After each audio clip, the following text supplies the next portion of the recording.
Vous êtes-vous déjà réveillé avec l'impression que vos jambes étaient remplies de poids en plomb, comme si vous pouviez à peine faire un pas sans gémir? Je comprends. Pendant des années, mes matinées ont commencé de la même manière. Me traîner dans la maison comme un zombie avant même que la première tasse de café n'entre en jeu. Il existe de nombreuses raisons pour lesquelles la circulation peut être lente, et il est toujours préférable d'en discuter avec votre médecin pour en déterminer la cause profonde. Mais pour moi, une grande partie du problème s'est avéré être un manque de certaines vitamines dans mon alimentation. Des vitamines qui jouent un rôle clé dans la fluidité de la circulation sanguine, en particulier jusqu'à mes pauvres pieds et jambes négligées. J'ai donc fait quelques recherches et laissez-moi vous dire qu'il existe de véritables héros dans le monde des vitamines en matière de circulation. En voici 7 qui se sont démarqués et comment ils m'ont aidé à enfin abandonner le mélange matinal. 1. Vitamine C, le puissant médiateur et champion du collagène. Nous savons tous que la vitamine C est formidable pour notre système immunitaire, mais saviez-vous qu'elle est également une superstar pour la circulation? Il agit comme un contremaître dans une équipe de construction, supervisant la production de collagène. Le collagène est l'élément clé de nos vaisseaux sanguins, les gardant forts et élastiques. Considérez-le comme un tuyau flexible, bien ouvert et grand pour que le sang puisse circuler facilement. Mais lorsque la vitamine C est faible, la production de collagène en souffre et ces vaisseaux sanguins peuvent devenir faibles et raides. Ce flux sanguin restreint peut entraîner toutes sortes de problèmes, allant de la sensation de lenteur aux varices. Alors, comment pouvons-nous obtenir davantage de ce puissant médiateur? Les agrumes sont un choix classique, rempli de vitamine C. Les pamplemousses, les oranges et même les mandarines, autant de délicieuses façons d'augmenter votre apport. Mais n'oubliez pas les poivrons, les kiwis et même le brocoli. Ce sont tous des champions de la vitamine C qui attendent d'être ajoutés à votre assiette. 2. Vitamine B12. Cette superstar est cruciale pour la production de globules rouges, cet axi infatigable qui transporte l'oxygène dans tout votre corps. Mais la B12 ne fonctionne pas seule. Il s'associe au folate, acide folique, pour créer ces champions porteurs d'oxygène. Sans suffisamment de B12, même si vous avez beaucoup de folate, la production de globules rouges vacille. Voici le problème. Contrairement aux autres vitamines B, la B12 n'est pas présente en abondance dans les aliments à base de plantes. Il est principalement stocké dans les produits d'origine animale, comme la viande, la volaille, le poisson et les œufs. Alors, végétariens et végétaliens, écoutez, vous devrez peut-être redoubler de vigilance pour obtenir suffisamment de B12. Heureusement, il existe de nombreuses options délicieuses. Les céréales enrichies et les laits à base de plantes contiennent souvent de la B12 ajoutée, et la levure nutritionnelle est une centrale nutritionnelle qui peut saupoudrer un peu de magie B12 sur à peu près n'importe quel plat. 3. Vitamine E, le guerrier contre l'inflammation et les radicaux libres. L'inflammation peut être un véritable frein à la circulation sanguine. C'est comme si un tyran bloquait l'entrée d'une boîte de nuit. Les cellules sanguines ne peuvent pas passer, et la circulation en souffre. C'est là que la vitamine E intervient, agissant comme un chevalier en armure étincelante.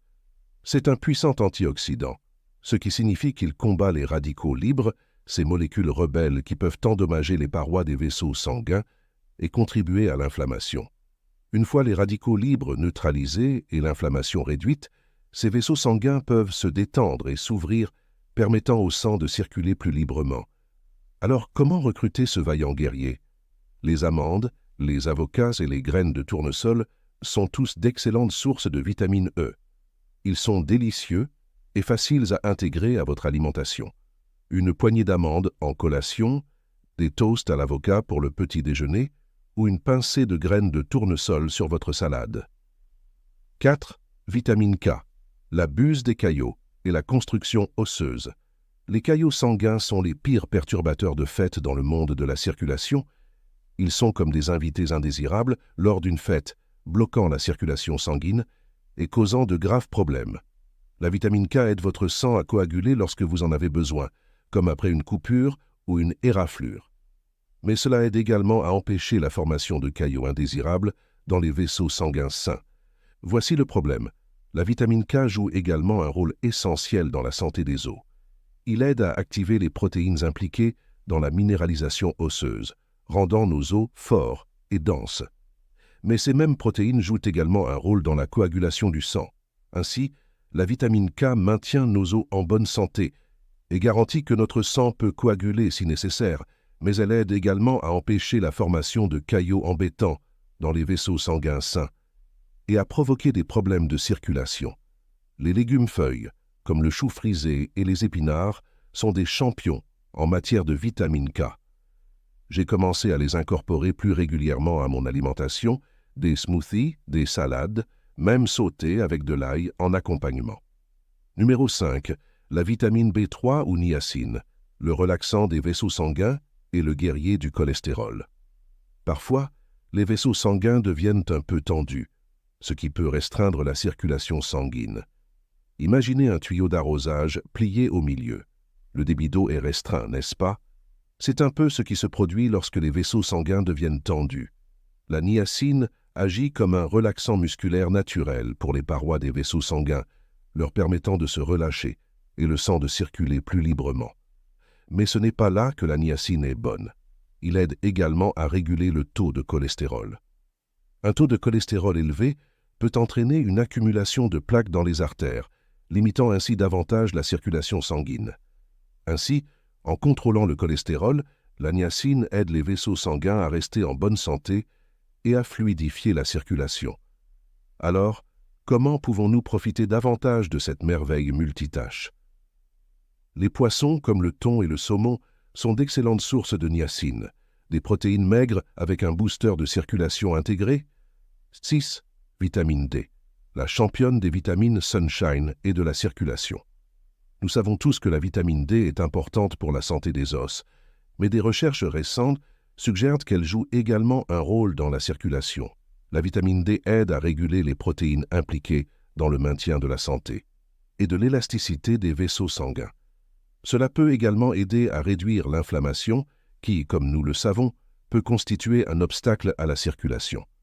Bien que notre corps puisse produire naturellement de la vitamine D grâce à l'exposition au soleil, de nombreuses personnes n'en consomment pas suffisamment, surtout pendant les mois d'hiver. Alors, comment pouvons-nous être sûrs de consommer suffisamment de cette vitamine du soleil? Les poissons gras comme le saumon et le maquereau en sont de bonnes sources. Vous pouvez également trouver de la vitamine D dans les aliments enrichis comme le lait et les céréales. Mais parfois, un supplément peut être nécessaire pour atteindre des niveaux optimaux. Remarque importante, consultez votre médecin avant de commencer tout nouveau supplément, en particulier la vitamine D. Il peut vous aider à déterminer le bon dosage en fonction de vos besoins individuels. 7. Un autre membre clé de la B-Team est la vitamine B6. Cette abeille très occupée joue un rôle essentiel non seulement dans la production de globules rouges, mais également en aidant votre corps à absorber le fer. Un autre élément crucial pour un transport sain de l'oxygène. Considérez le fer comme l'hémoglobine contenue dans les taxis des globules rouges. Sans suffisamment de vitamine B6, l'absorption du fer en souffre, et même si vous avez beaucoup de globules rouges, il risque de ne pas être complètement chargé en oxygène. Mais ce n'est pas tout ce que la vitamine B6 fait pour la circulation. Il aide également à réguler une molécule appelée homocystéine. Lorsque les niveaux d'homocystéine deviennent trop élevés, cela peut endommager les parois des vaisseaux sanguins et contribuer à l'inflammation, ce qui peut entraîner une mauvaise circulation. Ainsi, la vitamine B6 agit comme un gardien, contrôlant l'homocystéine et protégeant vos vaisseaux sanguins. Alors comment pouvons-nous tirer davantage parti de cette merveille multitâche? Heureusement, la vitamine B6 se trouve dans de nombreux aliments. Voici quelques champions. Choix riches en protéines, poissons comme le thon et le saumon, poitrine de poulet et de dinde, coupe de bœuf maigre, cueillettes à base de plantes, pois chiches, lentilles, pommes de terre, noix, surtout les pistaches, grains entiers. N'oubliez pas que ce ne sont là que quelques-uns des héros qui luttent pour une bonne circulation. Il est important de consulter votre médecin avant de commencer tout nouveau supplément et de vous assurer que vous obtenez ces vitamines grâce à une alimentation saine autant que possible. Mais pour moi, ces petits guerriers de la nutrition ont fait toute la différence. Plus de traînage, plus de pieds endoloris. Cela dit, merci d'avoir regardé et à la prochaine fois.